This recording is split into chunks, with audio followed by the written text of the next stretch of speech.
Welcome back, Real Side Radio. That's right, Dave Sussman here in the chair on the Salem Radio and GCN Radio Network. You can find us all across the Fruited Plain on 67 radio stations. And, of course, you can always join us for the conversation at 855-732-5563.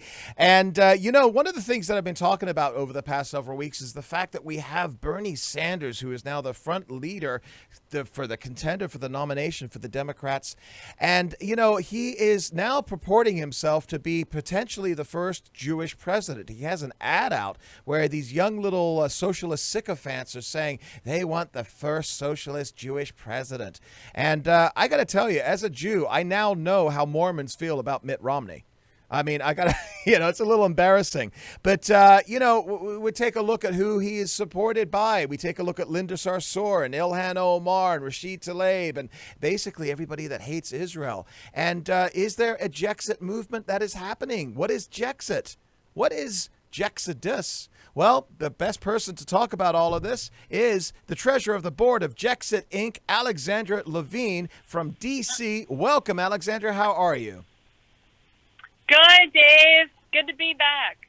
Thanks for joining me. You and I met at CPAC, 4 or 5 years ago or something like that? About 3 years ago. Was it 3 years ago? Okay, so you are really involved in every aspect of Jexit. For our listeners across the Fruited Plain, tell them exactly what Jexit is. So Jexit is a 501c4 not-for-profit nationwide educational advocacy organization. So we have two missions. So the first mission is to have Jews, Christians, other minorities, other orientations literally Jexit the Democratic Party and vote for a party that supports them. The second mission is to combat anti-Semitism, the persecution of Christians and other minorities and other orientations. So we're an all-inclusive organization. And we form #Jexit chapters nationwide. We do rallies, town halls, events nationwide to educate everyone, specifically our young millennials, because I am a young millennial, on how democratic socialism can hurt a nation and can hurt the world. Alexandra, talk to me about, and by the way, everybody could find the Jexit at jexitusa.org. That's jexitusa.org. Tell me, as a millennial, we saw a debate tonight. We are seeing Bernie Sanders and now the oligarch in chief. That's Michael Bloomberg trying to buy everything here. But what do you see from the standpoint of folks your age when they take a look at our election cycle, what their choices are, and why Bernie Sanders is gaining so much momentum? The problem is that Bernie Sanders is promising everybody free stuff. Free healthcare. Free, he's going to pay for your student loans. It's all fake news, everybody. What he's not telling you is that the American taxpayer, the middle class, the backbone of our country is going to be paying for this. And that Medicare for all is going to cost the nation $52 trillion, which we all cannot afford. Also, he believes in this Green New Deal, which is a job killer. And he also toasts the same thing that Congresswoman Ocasio-Cortez says, that we're all going to die in 12 years, that you all shouldn't get married, that you all shouldn't have children because we're all going to die, which is an erratic thing that a Democrat shouldn't say, nobody in the party should say. It's very erratic. The whole point is that we get married, we have children, we procreate, we want our children to succeed us and our grandchildren to succeed us. And Bernie Sanders actually went after Mayor Bloomberg tonight, making him feel bad for being a billionaire and for making money on his own. Mm-hmm. And he's totally against the American dream. Government control is not the American dream. Coming to this country, making something of yourself, and having your children and your grandchildren succeed you, that is the American dream. And he is killing the American dream. So is Congresswoman Ocasio-Cortez, Rashida Tlaib, Omar, and the rest of the squad. It is all about money and power. And let me just say to the young millennials, this is not really how Jewish people are. Jewish people aren't like this. This is a different class. And the problem is that Senator Bernie Sanders does not believe in God. He is a known atheist agnostic. When you don't have religion in your life, you do erratic things, you say erratic things. And that is the problem here. And that's what's going on. And we have this new Democratic Party. The party of JFK and Harry Truman is gone. and we have this new Democratic Party that is going to ruin our nation. It's all about power and control with people like Bernie Sanders and Mayor Bloomberg. So let me ask you this in our last 3 minutes here before our first commercial break. I hope you can stick through with us because I find what you're talking about is absolutely necessary for us to discuss here. But Bernie Sanders, he all of a sudden he's found his Jew card. Okay, I mean he's selling it, and we know that the statistics show that approximately 70 to 75% of Jews will always vote for the Democrat. What is it that Trump can do beyond what he has already done, which has just been an absolute advocate and ally, probably the best president towards Israel ever? Some people will say Truman, but no, I think he goes beyond Truman at this point. What is it that we need to do to get this get the word out that Trump is really better for the Jews and Israel than Bernie Sanders is now essentially trying to pull the wool over everybody's eyes? Well, what I see is that the average American Jew does not support democratic socialism at all. I saw that when I worked for Governor Ron DeSantis' campaign in Florida in 2018. Governor Ron DeSantis won 35% of the Jewish vote, which was more than Rick Scott did in his gubernatorial race and his Senate race. And that is because Governor Ron DeSantis' opponent is a Democratic socialist, former mayor of Tallahassee, Andrew Gillum, who is backed by BDS, Boycott, Divest, and Sanction, Dream Defenders, Black Lives Matter, CARE, the Muslim Brotherhood. CARE, by the way, is run by Hamas and Islamic Jihad, and all these terrorist organizations, George Soros, an anti-Jew Jew, and Tom Steyer, who does not support the Jewish people at all. So when you have anti-Semites that are backing people, the average Jewish American, it turns them off 100%. And I saw that with Governor Ron DeSantis' campaign. We're going to see that more with Trump in 2020. There's a lot of Jewish Democrats, one in particular, his name is Dov Hikind. He's a Democratic Jew, but he votes Republican, and he will vote for President Trump because of President Trump's stance combating anti-Semitism and the persecution of Christians and other minorities. And that's what the young people need to understand, is that when Bernie Sanders says, "Oh, I'm going to be the first Jew," look who's backing him and look who stands with him. He has a surrogate named Linda Sarsour, who's a known anti-Semite, and that's what people need to understand. He's got the Nation of Islam, which is run by Louis Farrakhan and Keith Ellison. They're both known anti-Semites. And social media is unfortunately promoting these people, and they're killing the conservative message that anti-Semitism needs to be combated on every single turn. And democratic socialism needs to be kicked out of our country, voted out, never to be seen from again. We see what democratic socialism did in Nazi Germany. We see what it did in Venezuela and other countries worldwide. We've got Alexandra Levine. She is the treasurer on the board of Jexit, Inc., which you can find at jexitusa.org. Stick through the break. I've got several questions for you and love to get your impressions upon what we just saw tonight as well. Dave Sussman here at Real Side Radio. Don't go away, folks. We've got a lot more left.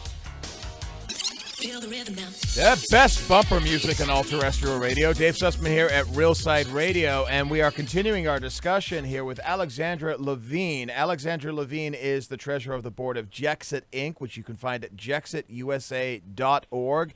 They are focused on making sure that, more and more Jews are leaving the Democrat Party. They are hashtag walking away, or walk away, I guess that is a hashtag our good friend Brandon Struck came up with.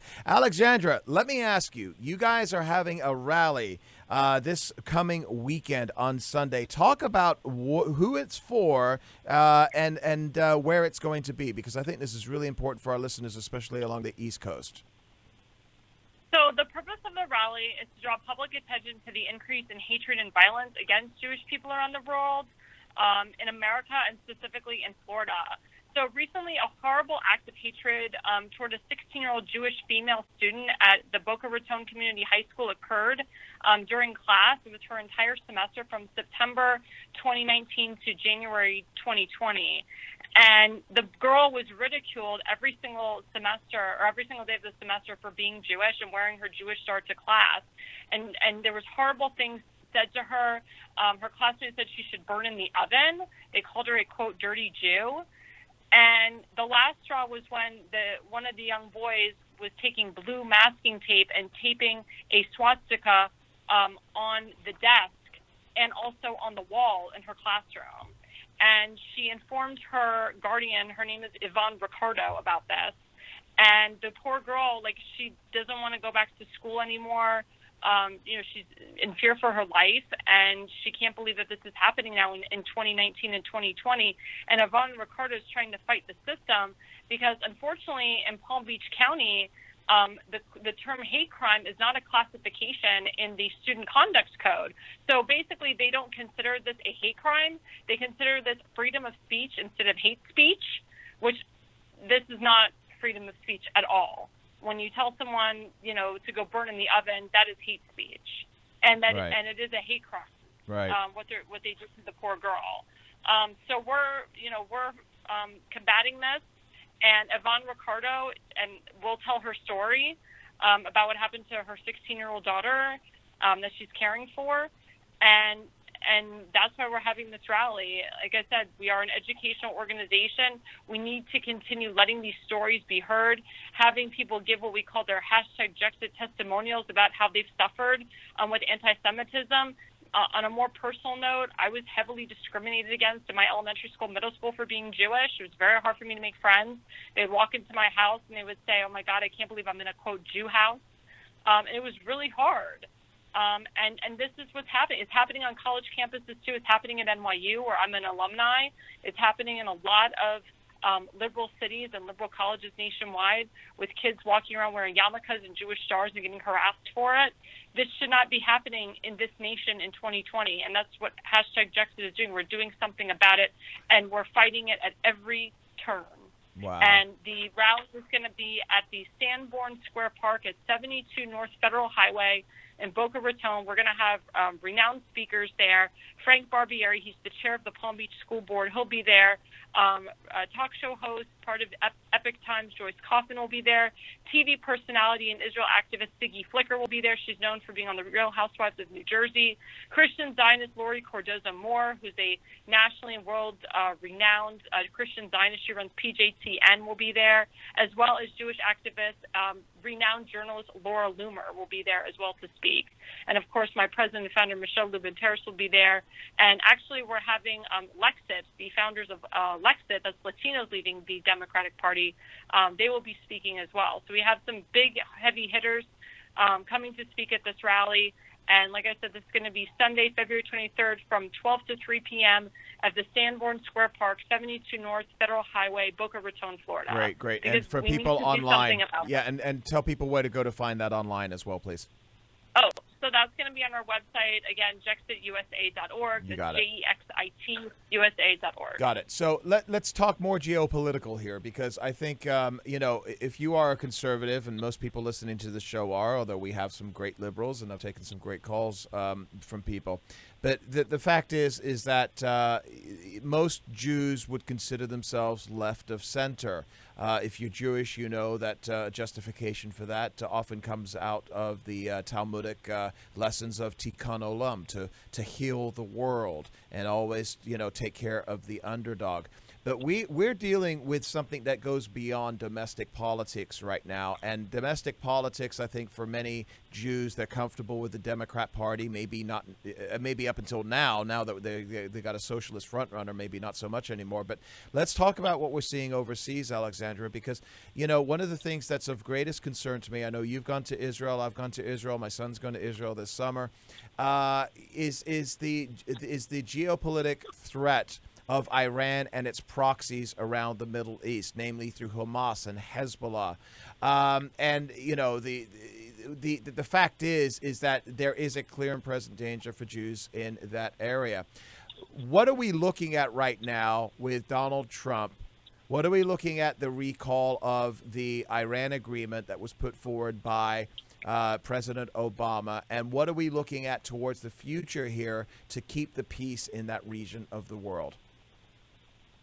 Well, the fact that President Trump, he basically repealed the Iran nuclear deal, saying it was a really bad deal for Israel and actually a really bad deal for America, because it did put Israel at risk and the Israeli people at harm.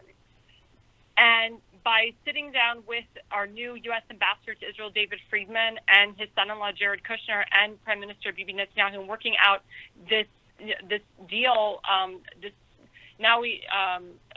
Bibi Netanyahu talked about, having a two-state solution with the Palestinian people and working that deal out. That should help with what's going on in Iran.